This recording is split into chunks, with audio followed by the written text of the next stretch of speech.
everybody, this is Shelley Tugis from the Hudson Area Public Library, and I'm here reading what I believe is chapter 15 of Finders Keepers.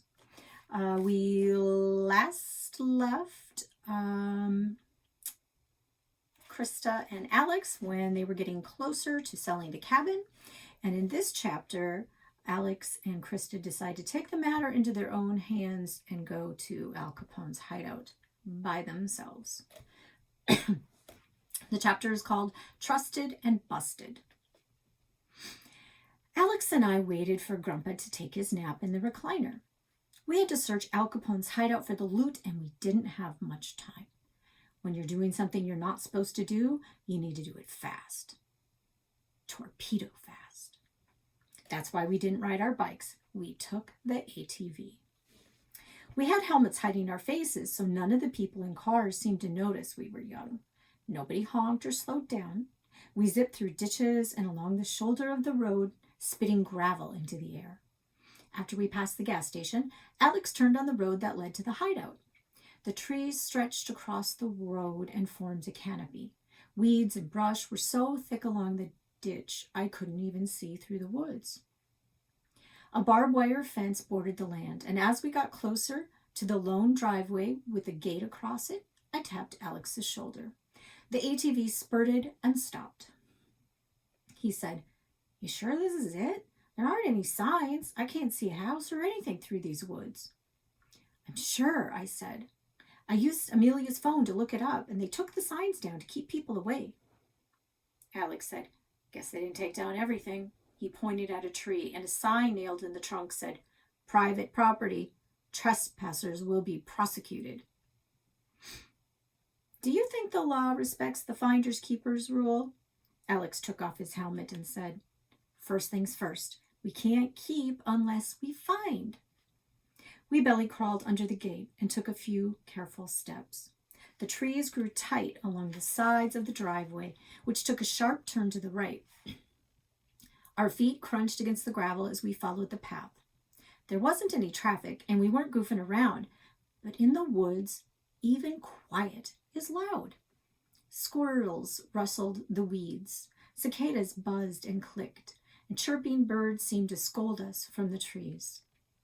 Alex wondered, "How far do you think it is?" He had a lot of land. "There's a private lake in here. This driveway could be really, really long." Alex said, "Tons of adults have already searched this place, and they've looked in all the obvious spots. We have to think different. Think like Chase and Buck. We have to look at the places nobody else thought about." Now, I wasn't used to Alex or Buck taking charge. Chase and I were the charge takers. But he continued, "For starters, we need to look behind the sinks." "Right," I said. "If your great-grandmother hid money in the wall behind the sink at your house, maybe she did the same thing here." The driveway curved around a group of pine trees. Alex's careful steps turned into marching. "We gotta hurry. Grandpa's gonna be up soon." "But he won't start looking for us right away," I said. "Not for an hour at least, maybe even longer. Have you noticed he's not that interested in what we're doing?" "Grandpa thinks we can take care of ourselves," Alex said. "My dad says Grandpa thinks kids are just little adults." Alex stopped speaking and leaned forward. "Do you hear that?" "What?" "Like something on the gravel." Then I heard it too, the crunch of footsteps. I whirled around, but the pine trees blocked my view. Alex and I stopped, eyes big and shoulders tight. I grabbed his arm, and we darted into the brush and dropped to our bellies behind a fallen tree. Alex's breath was coming hard and fast. I couldn't see over the log without lifting my head and giving away our hiding spot. I made a chase-like move, rolling to the end of the fallen tree where the roots fanned out like spindly fingers. Carpenter ants, black, fat, and as long as my thumbnail, scattered across the rotting trunk. I looked at Alex. His eyes were screwed shut. A deep voice called, "Show yourself." I peeked through the roots. I could see black shoes and black pants, but the body was hidden by brush and a wide pine tree. The shoes moved 2 steps forward, and his hand came out from behind the pine tree. In his hand was a gun. I stretched my leg toward Alex and gave him a kick to get his attention, and when he opened his eyes, I put my thumb and my pointer finger out, making the shape of a gun. He looked like he wanted to melt into the ground and disappear. Once more I peeked through the roots. The man moved a few more feet, clearing the pine tree and stepping into the sunlight. A police officer. Sheriff Duncan. Every muscle in my body actually relaxed. I mouthed the words to Alex. Sheriff Duncan.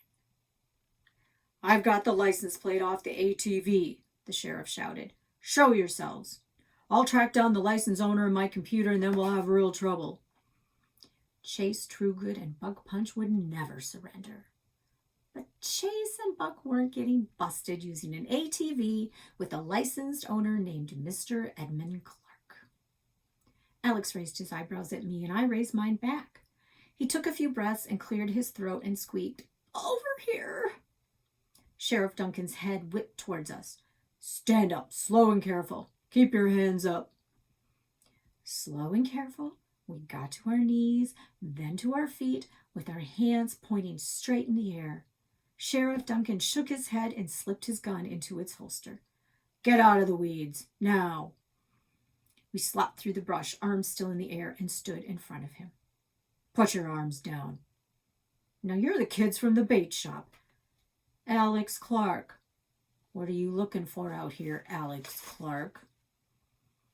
The sheriff didn't seem interested in me at all, and for once I was okay with not being noticed. You're the second batch of trespassers I've chased out here today. Couldn't catch the first, but they were teenagers. They run fast. Teenagers. My mind went straight to Matt Fatsplat and his buddy Travis. Matt was one step ahead of us. Does your grandpa know you're out here looking for something? Did he send you? Alex shook his head. Listen, kid, your family's had enough trouble with Capone. I've lived here my entire life and I know all about it. If there's something you know about Capone, you need to tell authorities. Understand? Alex nodded.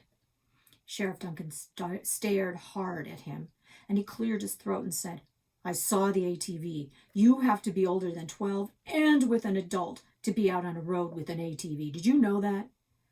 Alex didn't have time to shrug because Sheriff Duncan just kept talking.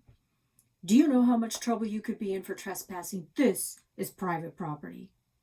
And then Alex puked. Right then and there, right on Sheriff Duncan's shoes. The birds seemed to stop singing and stare at us. I cleared my throat and said, Alex gets sick when he's really, really sorry. I'd always wanted to ride in a police car, but not like a criminal. Sheriff Duncan took us straight to Grumpa's. Alex and I sat on Grumpa's porch swing quieter than two cotton balls rubbing together, while Grumpa leaned against Sheriff Duncan's car and talked to him through the window. They talked and stared at us, all concerned. Finally, Sheriff Duncan's car backed out of the driveway, and Grumpa marched toward us.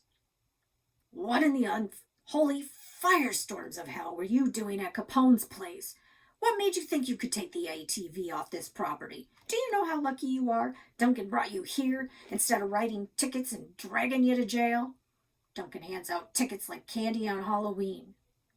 Grumpa's eyes were ice. What are you doing out there? Alex just confessed. Looking for Capone's loot? Looking for loot. Ugh! Grumpa pulled the fishing hat off his head and swatted the air. He stomped his foot, too, and sputtered. He opened the door to the house and let it slam behind him. I figured this is what an old person's temper tantrum looked like. 30 minutes later, we were still sitting on Grumpa's porch swing, too scared to get up, when Mr. Walt Miller's car pulled into the driveway. Grumpa stepped outside and waved at him. Mr. Walt Miller got out of the car, gave a salute, and flashed his creepy smile. At your service, Ed, always ready to help a Clark in trouble, because there's always a Clark in trouble. Grumpa scowled, but Mr. Walt Miller laughed. Grumpa turned to us and said, Now he's taking me out to get that ATV and you stay put. I don't care if a tornado siren goes out.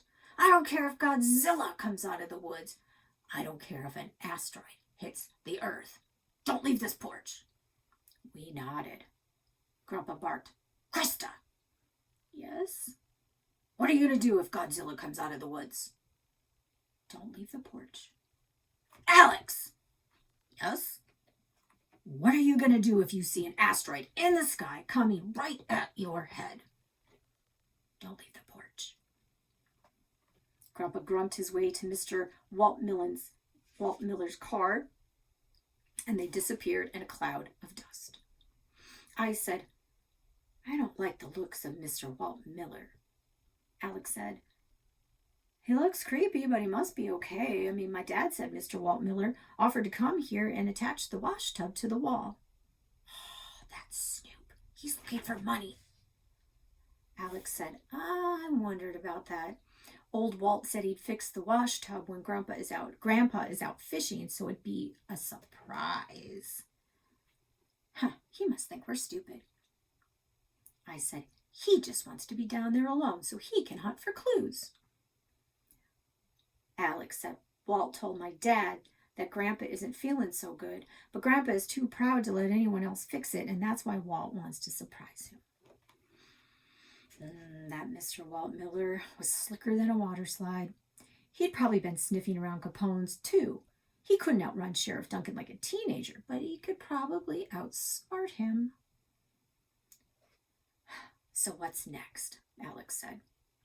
Well, Amelia's friends think there is something in a freezer in the basement of the restaurant. Alex said, why would my great-grandmother move money from the house to the restaurant? They own both places. One isn't any safer than the other. I said, well, Matt and Travis said the freezer is locked. Are there any old keys lying around the house? Alex scratched the side of his head. The helmet had left his hair damp and plastered flat. I've never seen any unusual keys, just regular keys. An engine rumbled, and Grandpa arrived on the ATV. He struggled to lift his leg and swing it off the bike. If we were closer, I think we could have heard his body creak. Then he limped to the porch. All right, get inside.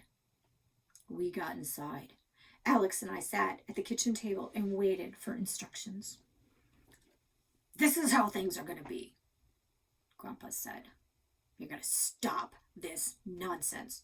All this talk about Capone and that money is making me crazy. I don't need to be living in the past. It's bad for the brain when you're old. You two are going to stay out of Sheriff Duncan's sight. He has got no appetite for funny business. Understand? We nodded. Oh, I should tell your parents, but lucky for you, I'm in a good mood. I'm going to go easy on you this time. I worked my whole life, and I'm not giving up my naps. I'm not selling that ATV, and you two are not going to get me fired from the job of knowing my grandson. Grandpa walked to the living room and turned on the TV. Not tell our parents? Grandpa was the best babysitter in the whole world, mostly. So that was chapter 15. Next time, it's the holiday. It's July 4th, and Christa's parents makes the mistake of leaving them alone for the weekend. So we'll see you next time. We miss you at the library. Take care of yourselves.